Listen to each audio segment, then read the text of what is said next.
Selon Arnold Bennett, les journalistes disent une chose qu'ils savent ne pas être vraie,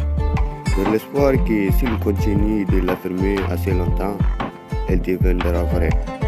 Sincèrement, je plains ces journalistes nigériens, ivoiriens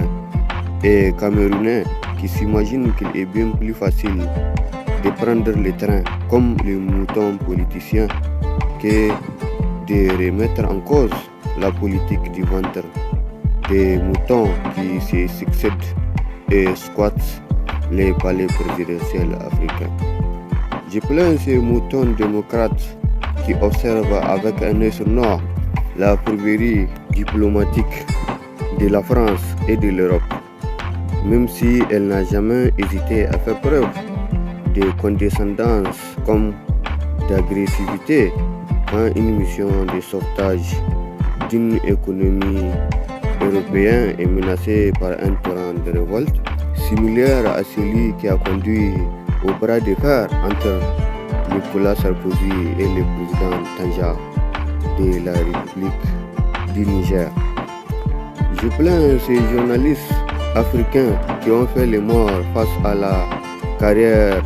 des plus grands braqueurs du XXIe siècle. Je plains ces moutons démocrates de l'Afrique qui se sont lancés dans une mission suicide pour vénérer tous ces loups pillards dédiés à sauver l'économie de la France et de l'Europe capricieuse. Je plains les mois dévoués et destinés à épauler l'économie d'un pays dit des droits de l'homme, et c'est malgré les moutons économistes de la Côte d'Ivoire, pour ainsi finir par pousser à fond un pays qui n'a pratiquement pas de ressources minières destinées à satisfaire les caprices français, tout simplement pour pousser à fond l'économie d'un pays qui n'a que le vent et l'air, qui n'a que l'Atlantique et la Méditerranée. Même si aux yeux de la communauté internationale,